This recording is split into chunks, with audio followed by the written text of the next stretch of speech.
Oke teman-teman, kita lanjutkan pembahasan soal tryout 1 UMPTKIN tahun 2022 yang diselenggarakan oleh Edputar dan UMPTKIN secara gratis. Nah, sekarang kita sudah berada di mata uji Matematika Dasar atau MATDAS yang kita mulai dari nomor 46. Oke, langsung aja ya kita mengerjakan soal ini.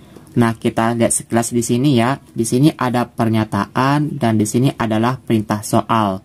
Supaya kita cepat menjawab soal ini, kita lihat dulu ya perintah soalnya. Mari kita baca. Kesimpulan yang sah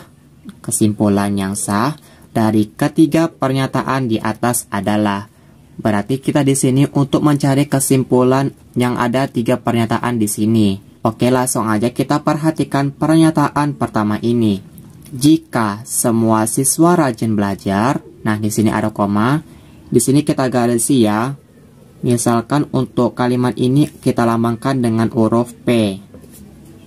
Kita lanjut, maka semua siswa lulus ujian. Kita garisi bawahi. Nah, misalnya di sini kita buat yaitu Q. Kita lanjut. Yang kedua, jika semua siswa lulus ujian, nah ini kita simbolkan dengan Q juga ya. Kenapa begitu? Karena di sini bunyinya sama ya teman-teman. Semua siswa lulus ujian. Semua siswa lulus ujian. Maka ini kita sama-sama lambangkan yaitu Q. Oke, kita lanjut. Maka semua guru merasa bangga. Oke, kita garisi bawahi. Kita buat di sini adalah huruf R ya. Karena ini pernyataan kalimatnya beda ya teman-teman dengan sebelumnya. Oke, kita lanjut. Ada guru yang tidak merasa bangga. Nah, ini sama ya teman-teman bunyinya dengan yang di sini. Semua guru merasa bangga. Ada guru yang tidak merasa bangga. Maka ini juga R.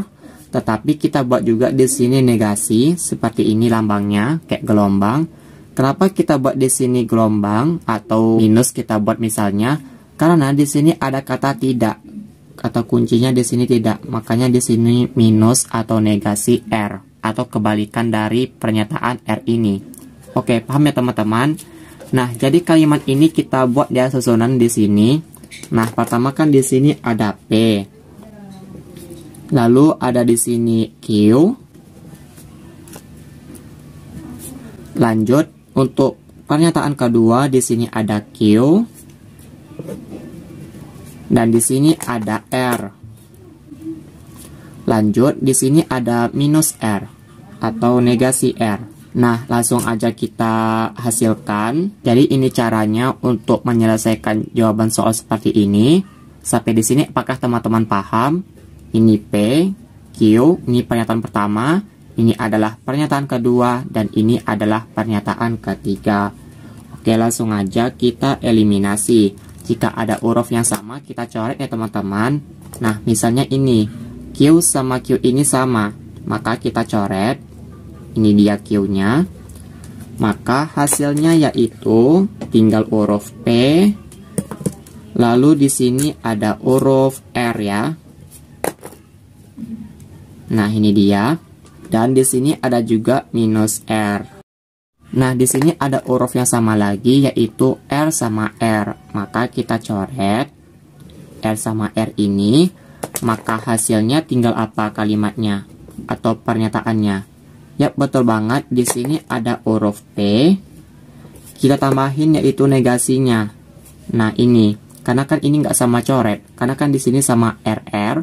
Jadi ininya tinggal. Maka kita buat di sini negasi P. Kebalikan P. Kebalikan dari pernyataan P ini. Maka untuk bunyi P ini tadi apa? Yap, yaitu semua siswa rajin belajar. Kita lihat di sini ya. Kita cek untuk optionnya. Semua siswa rajin belajar. Nah, ini ada sama-sama tentang rajin belajar ada, ini ada, lalu ini ada. Nah, ini tentang tidak lulus ujian. Maka ini sudah pasti salah banget. Nah, karena di sini adalah negasi P atau minus atau kebalikan dari pernyataan P, maka di sini kita jawabnya apa? Ya, betul ya. Ada siswa yang tidak rajin belajar. Karena untuk kata tidak ini yaitu apa? Negasi ya, yaitu seperti ini lambangnya. Maka untuk jawaban soal nomor 46 adalah A. Nah, kita lihat ya untuk option yang lain. Semua siswa tidak rajin belajar. Nah, ini kan sama bunyinya. Siswa yang tidak rajin belajar. Siswa tidak rajin belajar. Kenapa nggak kita pilih jawabannya B? Dikarenakan di sini kan ada kata awalnya yaitu jika. Kalau jika itu kan andaikan, berarti nggak semuanya. Makanya kita buat di sini ada siswa yang tidak rajin belajar. Kalau kita sini pilih semua, seharusnya di sini tidak ada kata jika ya. Nah, apakah teman-teman paham? Pasti paham dong ya. Oke, kita lihat lagi yang di sini. Tidak ada siswa yang rajin belajar. Maka di sini juga pasti salah banget. Maka jawaban untuk nomor 46 yang paling tepatnya yaitu A. Ada siswa yang tidak rajin belajar. Yang sudah kita dapatkan hasil kesimpulan ini. Negasi P. Berarti kebalikan kalimat B, semua siswa rajin belajar menjadi tidak. Siswa yang tidak rajin belajar. Ada ini diambil dari kata jika. Kalau misalnya jika ini tidak ada, maka jawabannya yaitu B. Nah, jadi seperti itu teman-teman cara menyelesaikan kesimpulan yang sah dari ketiga pernyataan tersebut. Jadi kalau misalnya ada huruf yang sama, kita coret-coret. Tinggal huruf yang terakhir kita ambil. Buat teman-teman yang bingung mulai belajar UMPTKIN dari mana, lalu belajarnya sama siapa, kalau misalnya beli buku itu harganya mahal, dimulai dari 150.000 sampai 300.000 rupiah. Maka dari itu di sini aku buat e-book UMPTKIN tahun 2022. Di sini sudah berisi soal, pembahasan dan juga motivasi. Nah, untuk jumlah soal dan jumlah pembahasan itu masing-masing ada 200 lebih. Di sini ada e-book TKD IPA dan e-book TKD IPS, tergantung jurusan yang teman-teman pilih. Harga e-book ini sangat terjangkau buat kaum pelajar, yaitu dengan harga promo Rp20.000, maka teman-teman sudah mendapatkan e-book TKD IPA atau IPS UMPTKIN ini yang sudah mencakup mata uji yang akan diujiankan. Buat teman-teman yang ingin tanya-tanya dulu mengenai e-book ini atau langsung order, bisa klik link WA yang ada di description box ini ya. Mari kita belajar bersama untuk menuju kesuksesan lolos UMPTKIN tahun 2022. Semangat, aku tunggu ya. Selanjutnya kita membahas soal nomor 47. Ini ada soal cerita lumayan panjang. Seperti itu teman-teman untuk mata uji matematika dasar. Soalnya itu berbobot, jadi untuk menyelesaikannya pasti membutuhkan waktu yang lama. Tapi tenang aja, insya Allah di sini kita cepat untuk menyelesaikannya. Langsung aja kita membaca soalnya. Pedagang kelontong membeli beras 5 kuintal. Seperti biasa, untuk mudah menjawab soal matematika, kita buat diketahui dulu ya. Di sini yang sudah kita ketahui, yang pertama yaitu berasnya ada 5 kuintal. Oke, kita lanjut. Gulanya 2 kuintal dan telur 60 kg. Nah, di sini kita samain aja ya untuk menjadi satuan kilogram. Nah, 5 kuintal kita jadikan kilogram ada berapa? Yap, betul ya, yaitu 500 kg. Karena untuk 1 kuintal itu senilai 100 kg ya teman-teman. Selanjutnya kalau 2 kuintal ada berapa kilogram? Yap, betul banget, yaitu 200 kg. Oke, kita lanjut membaca soalnya ya. Dan membayar seluruhnya sebesar Rp7.100.000. Nah, pedagang ini membeli 3 jenis barang ini sejumlah Rp7.100.000. Kita buat di sini poinnya ya.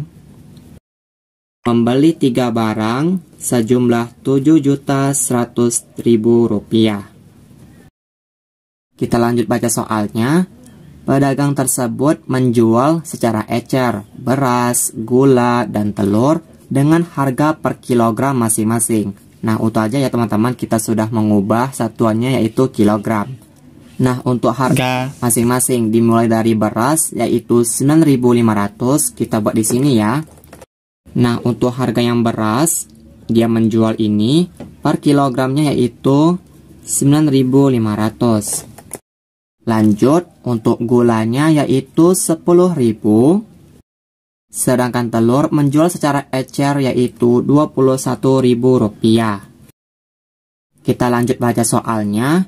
Jika terdapat telur yang busuk sebanyak 2,5 kg, nah tadi kan sudah diketahui di sini, dia membeli telur 60 kg.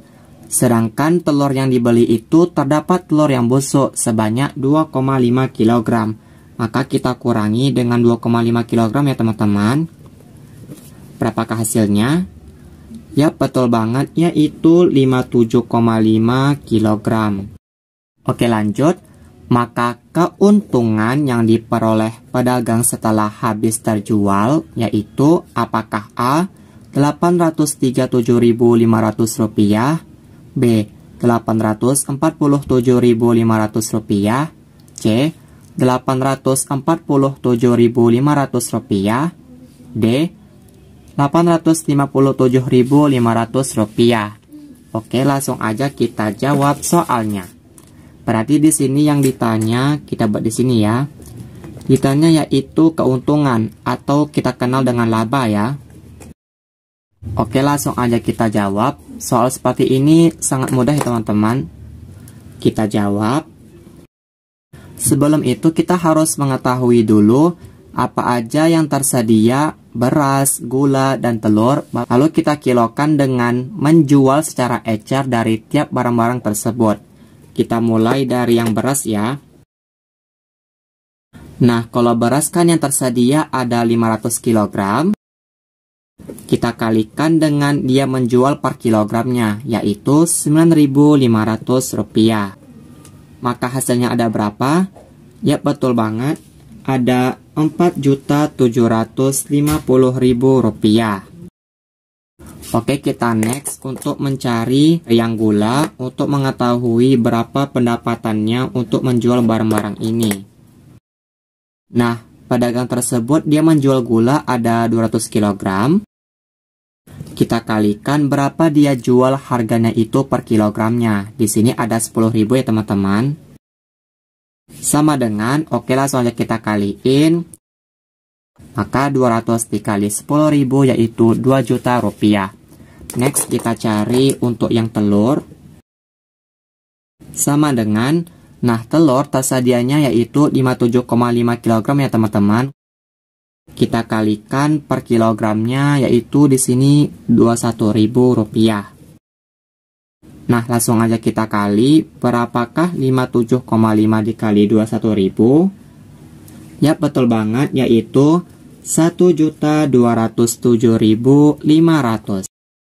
Nah, jadi ini adalah uang yang didapatkan oleh pedagang tersebut menjual seluruh barangnya yang habis terjual. Oke, kita tambahin ya. Berapa keseluruhannya? Maka barangnya habis terjual mendapatkan 7.957.000 rupiah. Nah, untuk mencari laba, ini adalah pendapatan semuanya, kita kurangi dengan modalnya. Ada berapa tadi modalnya? Yaitu 7.100.000 rupiah. Ini dia modalnya tadi. Maka 7.957.500 rupiah ini kita kurangi dengan modalnya, yaitu 7.100.000 rupiah. Oke, langsung aja kita kurangin. 0 kurang 00, 0 kurang 00, 5 kurang 0 yaitu 5, 7 dikurang 0 yaitu 7, 5 kurang 0 yaitu 5, 9 dikurang 1 berapa? Oke, 8, 7 dikurang 7 berapa? Oke, yaitu habis ya. Maka untuk keuntungan yang diperoleh oleh pedagang tersebut yaitu 857.000 rupiah. Apakah jawaban ini ada di option? Yap, ada dong, yaitu jawabannya D. Nah, itu dia cara menjawab soal ini. Jadi, untuk matematika dasar ini, soalnya emang panjang gitu ya teman-teman. Dan cara menjawabnya itu ada yang banyak, lalu ada yang sedang. Pokoknya untuk soal matematika dasar ini adalah berbobot. Jadi, teman-teman harus rajin mengerjakan soal ini ya. Sekarang kita membahas soal nomor 48 yang merupakan soal terakhir di mata uji Matematika Dasar Tryout 1 UMPTKIN tahun 2022 yang diselenggarakan oleh Expotar dan UMPTKIN. Kita lihat sekilas soalnya. Ya, kita jumpa lagi dengan soal cerita. Oke, langsung aja kita baca soalnya. pelamar ujian masuk suatu perguruan tinggi negeri sebanyak 180 orang. Oke, seperti biasa kita buat diketahui dulu supaya kita mudah dan cepat menjawab soal ini. Yang ikut ujian ada 180 orang. Oke, kita lanjut baca soalnya.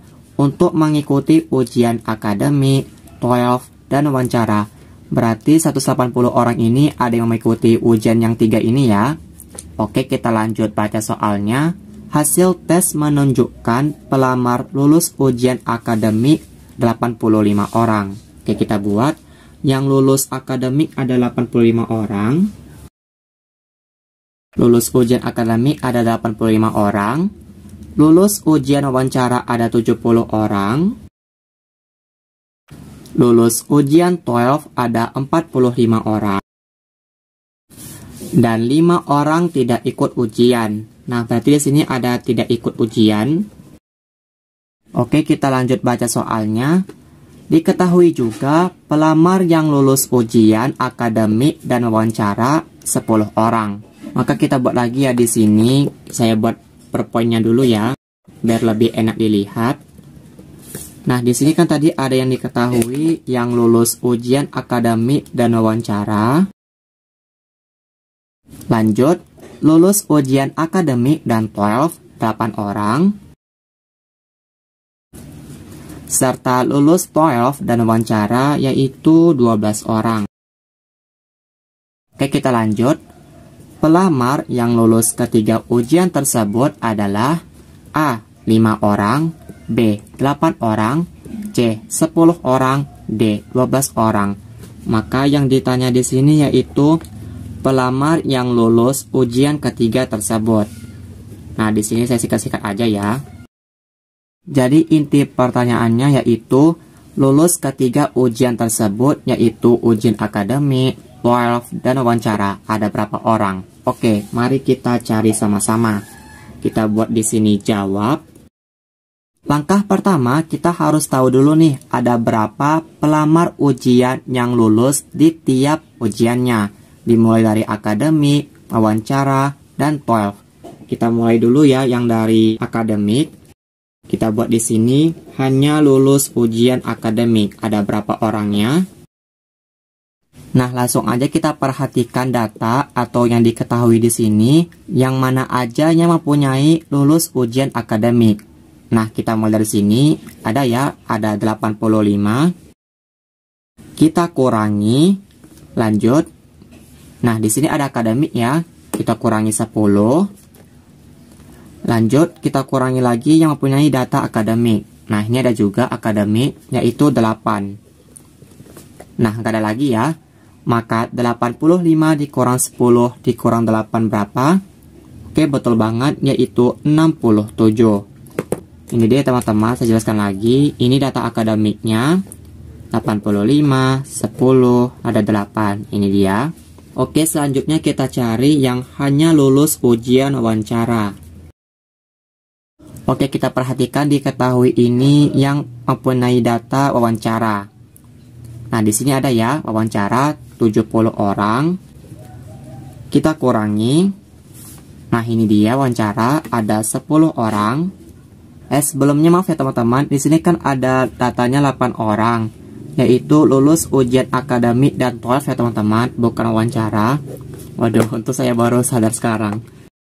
Maaf ya teman-teman, ini seharusnya 12, bukan wawancara. Jadi di sini lulus ujian akademik dan 12, yaitu 8 orang. Oke, kita lanjut ya.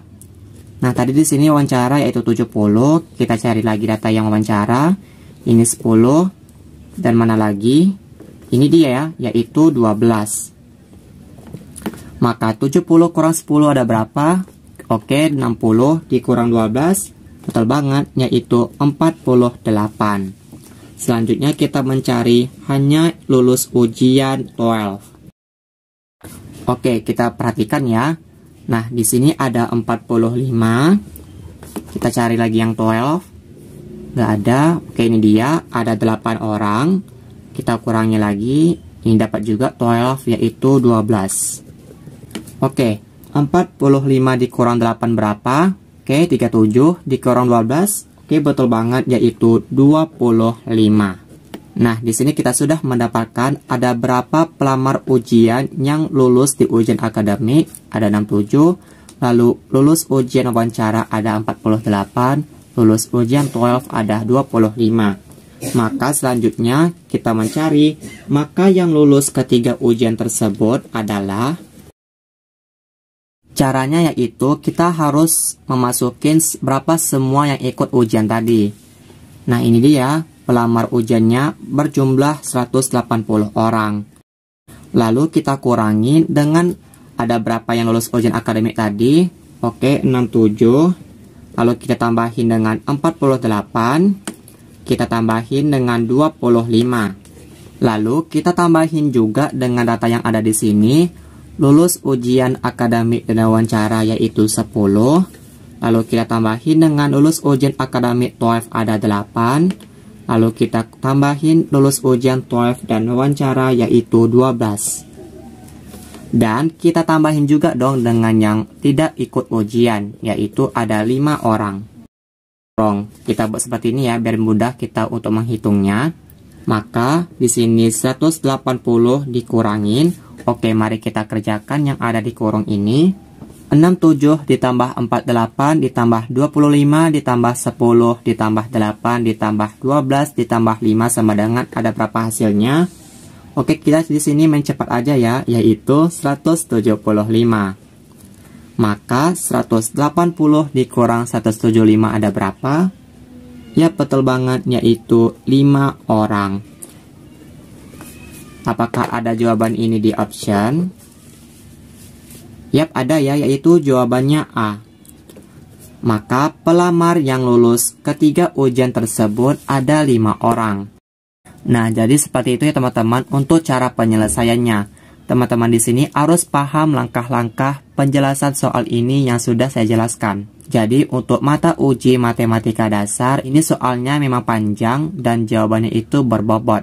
Maka dari itu teman-teman harus rajin mengerjakan soal matematika dasar ya. Semoga teman-teman terlatih dengan pembahasan soal seperti ini. Nah, itu dia pembahasan soal mata uji Matematika Dasar Tryout 1 UMPTKIN tahun 2022 yang diselenggarakan oleh Expotar dan UMPTKIN secara gratis. Selanjutnya kita akan membahas nomor 49 dan 50 untuk mata uji IPA dan IPS. Silakan teman-teman tunggu untuk video selanjutnya ya. Dan sampai jumpa di video aku selanjutnya. Bye-bye.